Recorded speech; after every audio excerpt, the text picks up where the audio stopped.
ہمارا یہ جو دل ہے روزانہ 1,00,000 دفعہ دھڑکتا ہے.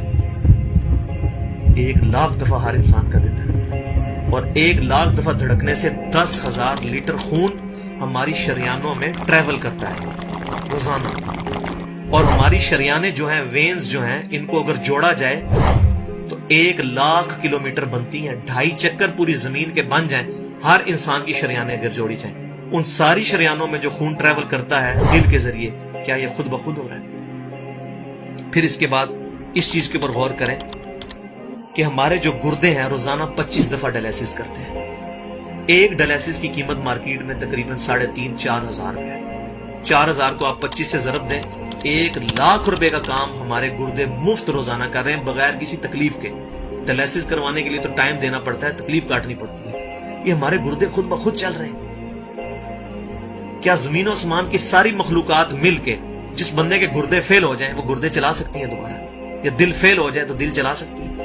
یہ کوششیں ہوتی ہیں، بیٹری لگاتے ہیں، لیکن وہ کہتے ہیں کہ دل چل رہا ہے لیکن جان ختم ہو چکی ہے. اس طرح دل چلنے سے جان نہیں آ سکتی بیچ میں. پھر ہمارے پھیپڑے روزانہ 23,000 دفعہ سانس اندر کھینچتے ہیں، 23,000 دفعہ سانس باہر نکالتے ہیں. اور جو سانس اندر کھینچتے ہیں، آکسیجن جو ابزارب کرتے ہیں، یہ آکسیجن پورے جسم کے ہر خلیے تک پہنچتی ہے. اور ہمارے جسم میں خلیوں کی تعداد کوئی ہزاروں میں لاکھوں میں نہیں ہے.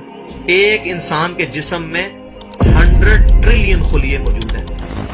100 ٹریلین، اور 1 trillion is equal to 1000 billion, 1000 ارب کے برابر. اس کو سمجھانے کے لیے سائنٹسٹ نے یہ ایگزامپل دی ہے کہ اگر انگلینڈ جیسے 30 ملک ہوں اور وہ 30 کے 30 ملک درختوں سے پر ہوں، ہر درخت کے 10,000 پتے ہوں، تو جتنے پتوں کی تعداد بنتی ہے نا، 30 انگلینڈ جیسے ملک مکمل درختوں سے بھرے ہوئے، وہ سارے پتے گنے جائیں، ہر درخت کے 10,000 پتے ہوں، تو یہ 100 ٹریلین فگر بنتا ہے.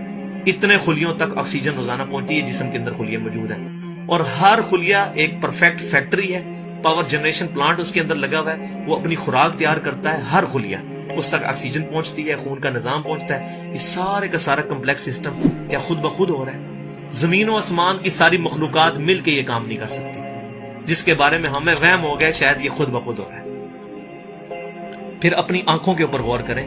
ہماری آنکھیں روزانہ 12,000 دفعہ چپکتی ہیں. ایسے 12,000 دفعہ اگر ہم اپنے یہ ہاتھ کو الٹا کر کے ایک دوسرے پہ یوں رگڑیں نا، تو میرا خیال ہماری کھال اتر جائے. اس سے زیادہ نازک چیز ہماری آنکھ ہے. لیکن اس آنکھ کے درمیان ایسا لیکوڈ موجود ہے کہ جو اس آنکھ کو گھسنے نہیں دیتا اور تکلیف نہیں ہوتی. وہ لیکوڈ تھوڑا سا زیادہ ہو جائے تو خام خواہ ہمارے آنسو بہنے شروع ہو جائیں. جیسے ہمارے گلے میں بھی تھوک موجود ہے، یہ تھوڑا سا زیادہ ہو جائے تو رال ٹپکنی شروع ہو جاتی ہے. کئی لوگوں کو آپ دیکھتے ہیں بیماری ہوتی ہے، ایک زیادہ مقدار میں ہو جائے تو رال ٹپک جائے، کم ہو جائے تو ہم بول نہ سکیں، ہمارا گلا خشک ہو جائے. یہ اتنا کمپلیکس نظام خود بخود ہو رہا ہے. اگر ہم روزانہ 12,000 دفعہ ایسے کریں نا آنکھیں خود سے تو تھک جائیں. لیکن یہ بلا ارادہ یہ ساری کی ساری چیزیں کسی کنٹرولنگ اتھارٹی نے اس کو ٹائنیسٹ ڈیٹیل تک کنٹرول کیا ہے کہ جو ہمارے اختیار سے باہر خود بخود ہماری آنکھیں چل رہی ہیں. جب کوئی خطرہ سامنے آتا ہے، اندھیری چلتی ہے، نہ چاہتے ہوئے خود بخود ہماری آنکھیں یوں بند ہو جاتی ہیں. پھر اس کے اوپر پلکوں کے اوپر بال ہیں، اور نہ صرف یہ بال، اپنے ناخنوں پر غور کریں. گوشت میں سے ناخن نکل رہے ہیں. یار گوشت کے اندر کون سا مٹیریل ہے جو یہ ناخن باہر نکال رہا ہے؟ یہ گوشت میں سے دانت نکل رہے ہیں، یہ گوشت میں سے گھاس نکل رہی ہے. یہ دیکھیں گھاس، یہ بال نکل رہے ہیں. جو بندہ پاگل ہو جاتا ہے، یار گوشت میں سے اتنی مشکل چیزیں کیسے نکل رہی ہیں؟ اور ناخن ہمیں کاٹنے پڑتے ہیں لیکن دانت کاٹنے نہیں پڑتے. یہ ایک خاص مقدار پہ جا کے رک جاتے ہیں. یار دانتوں کا کوئی باپ ہے جو ان کو کہہ رہا ہے کہ اس کے بعد تم نے نہیں بڑھنا؟ سر کے بال بڑھتے ہیں لیکن یہ ہمارے یہ والے بال نہیں بڑھتے، ابرو کے بال نہیں بڑھتے. اس کو کون کنٹرول کر رہا ہے؟ یہ ساری کی ساری چیزیں کیا خود بخود ہو رہی ہیں؟ جو چیزیں بھائیوں کرنے سے نہیں ہو سکتی، انسان اپنی چیزیں خود کنٹرول نہیں کر سکتا، تو خود بخود وہ کیسے ہو رہی ہے؟ اس سے بڑی تو بیوقوفی اور کوئی چیز نہیں. پھر سب سے مشکل جو انسٹرومنٹ ہمارے دماغ جو ہے، ہمارے دماغ کے اندر 10 ارب خلیے ہیں، اور جو دماغ کے اندر جو ہمارے کنیکشنز ہیں وہ 100 ٹریلین ہیں، equivalent to the quantity of cells in human body. جو میں نے بتایا تھا انگلینڈ جیسے 30 ملک ہوں، وہ والی ایگزامپل دی، وہ سیم اتنے کنیکشنز دماغ کے اندر ہیں. ہمارے دماغ کے اندر 1 منٹ کے اندر 10 لاکھ چین ریئیکشنز ہوتے ہیں جن کی وجہ سے دماغ کام کرتا ہے. ایک کنیکشن بھی ان 100 ٹریلین کنیکشن میں سے ڈسٹرب ہو جائے ہمارا دماغ کام نہیں کر سکتا. اتنی ٹائنیسٹ ڈیٹیل تک دماغ کو جو کنٹرول کیا ہے, یہ کیا دماغ خود بخود اپنے آپ کو کنٹرول کر رہا ہے؟ زمین و آسمان کی ساری مخلوقات مل کے ایک بندے کا دماغ نہیں چلا سکتی اگر اس کا دماغ خراب ہو جائے یا کنیکشن ڈسٹرب ہو جائے. یہ اکثر لوگوں کو ایسا مسئلہ ہوتا ہے کہ کہتے ہیں جی خون آ گیا اس کو اور یہ دماغ جو ہے اس کی شریان پھٹ گئی, یہ ہو گیا.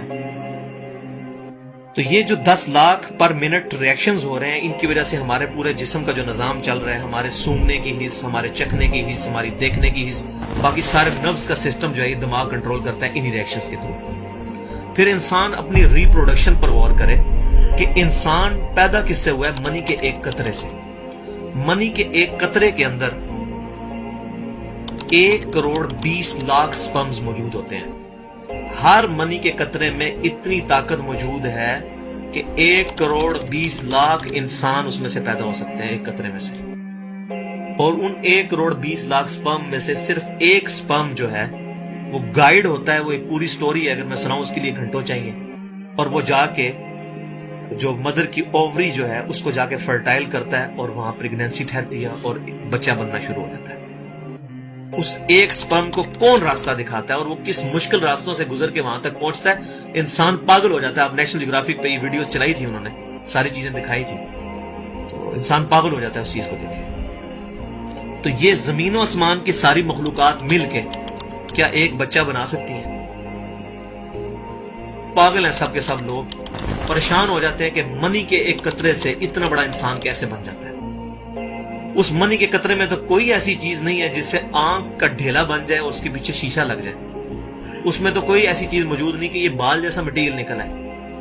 پھر وہ ساری کی ساری چیزیں اتنی پرفیکٹ ہارمنی میں بن کے باہر آتی ہیں پورے سسٹم کے تحت. یہ کیسے ہو رہا ہے؟ جو کام زمین و آسمان کی ساری مخلوقات مل کے نہیں کر سکتی وہ خود بخود کیسے ہو سکتا ہے؟ تو اب تک جتنی میں نے ڈسکشن کی, یہ وہ تمام ڈسکشنز ہیں جو عام انسان, اس میں سے میجورٹی چیزیں ایسی ہیں کہ جو عام انسان, چاہے آج کا انسان ہے چاہے 1000 سال پہلے کا انسان ہے, وہ ان ساری چیزوں کو آبزرو کر کے ایک سپر کنٹرولنگ اتھارٹی تک پہنچ سکتا ہے, اور وہ اتھارٹی ہے اللہ.